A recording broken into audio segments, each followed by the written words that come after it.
Hey guys, we are here with Jax this afternoon. Jackson's doing a great job with his healing. We are starting to go out a little further, take some walk. We're heading over to the middle school and the museum right now.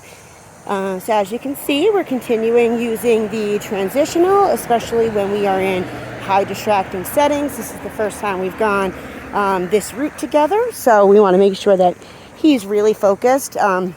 So one good thing to know, especially with Jaxon, is he's the kind of dog that he's very smart.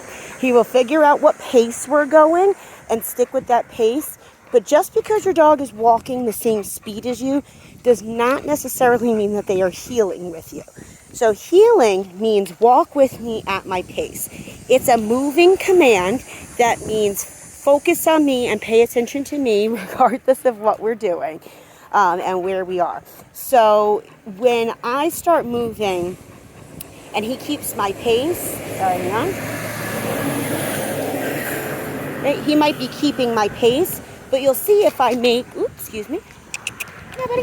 you'll see if I make a little bit of a turn, kind of slow down, so I might not do it just yet. Perfect. So right there, he's not going to notice that I turned, right? So I'm not going to pull him, especially with the transitional on. Our goal is to get Jaxon to follow us, not follow a tool. So I want to use my slip lead as little as possible. Now the transitional allows me to use it even less with him because, like I had stated in the other video, what happens is it applies pressure to the pressure points in his muzzle and in his skull. So even just this tiny little force, good boy, even just this tiny little force of pressure means pay attention to him now, right? So if I have any solid pressure where I'm holding knuckles or anything like that, are we tired? If I'm holding my knuckles or white knuckles or anything like that, it's too much pressure. We want to make sure that it's really loosey-goosey, as little as possible. And then doing a lot of turns with him is going to be key.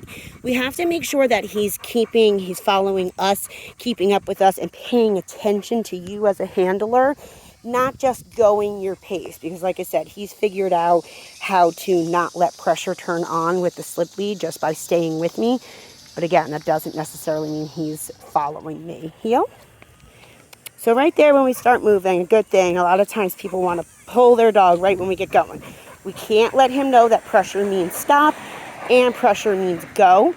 So learning to use yourself rather than your tool is really important. So when we start moving, I like to say, and my husband just did this new thing, what we're going to start making everyone do, is can you walk your dog on your pinky, right? So if I put this on my pinky like this, it's only going to allow me to put that much force that I can use in my pinky. If your dog is putting any more pressure than that much, they are not focusing on you, they are not healing with you, etc.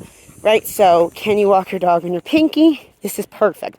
We have a nice U shape. He's just a few steps behind me. Good boy, Jax. I'm going to give him lots of positive motivation, keep him focusing on me. I have some treats with me. Good boy. Yes, he knows we got those treats. Right? Boy, we've been doing a lot of impulse control. Sit. A lot of sit stays, impulse control with him. Sit. Sit stays were really difficult for him in the beginning. He did not want to stay. He wanted to get up on his own whenever he felt like it, every time. Okay. So we've done a lot of, just sit and then okay, sit. Okay. Teaching him the only way he's allowed to get up is when I say okay. And if he gets up before that, I immediately put him back into a sit position. Yep. So that was good. So I didn't apply any force when I turned there. That's really the biggest skill for people to learn, is learning how to do things without pressure. Come on, buddy. There you go. We're going to clonk out after this, aren't you, Jaxon? So like I was saying, though, I think that's one of the hardest things for a lot of people to learn with slip lead is how to be really loose. A lot of times especially when you have a dog that used to be a puller, it's almost like, how am I supposed to just have no pressure and my dog's just going to walk, right? And that's because when you originally start teaching your dog and they pull on the leash as a puppy and we just walk with them, we're teaching them right then and there that you move when there's pressure and you move through pressure. What we've done with the slip lead, which is a new tool for him, especially with the transitional, is teach him he doesn't get to move when there's pressure, and he only gets to move when there's no pressure. So learning to be loose is so crucial. You can't have, even like I said, even just pinkies worth. See how he turned and looked? That's because he felt this teeny little force of pressure. I mean, it's nothing. Nothing. It's very, very little. And that's how you get your dog to walk with you. Because now as soon as he gets a threat of me, that pressure is going to naturally turn on. Perfect example. Pressure naturally turned on. He realized, he slowed down. See how the U goes away? Right? So that's a perfect time. He's not behind me. He's right in front of me. Now again, that's a good example too. He is going my pace, but perfect. See, now if I turn, see, he didn't notice. So I let the leash slip out. I'm not going to pull him. Right? See how I release? Come on, buddy. Yeah. Okay. And then I use myself to say, pay attention, not my leash. Your leash is just there to say, focus on me. And then it's up to you to tell him what. Ooh. Get a little stuck up there. Perfect. Right there. Jaxon. Yes. Good boy. Right? So no pressure turned on there. That was excellent. Jaxon. Yes, good boy.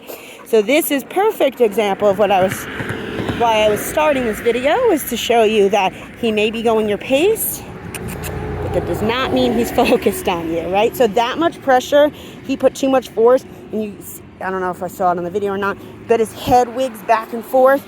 That is him saying this is too much force, and he almost doesn't know what to do with it because he can't think through. It's the equivalent of talking to him with a little bit of pressure and yelling at him when there's a lot of pressure. Also having it positioned properly is really important. So you can see how the little silver loop has slid.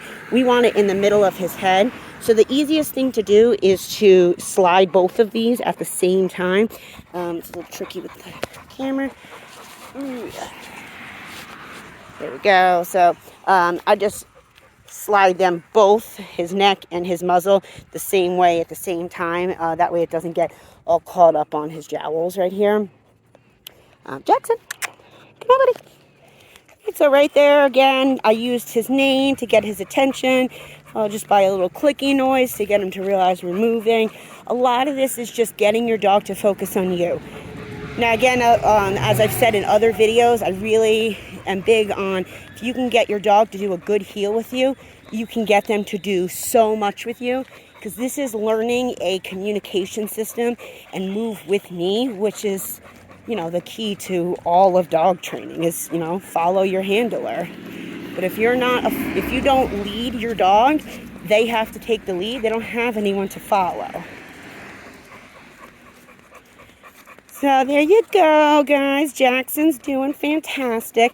I'm really proud of all of the progress he's been making. We are actually going to be heading out to go into public this week as well.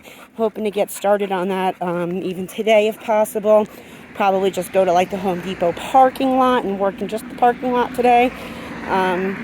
But yeah, we'll keep you guys updated, and of course follow along to watch more of Jaxon's progress.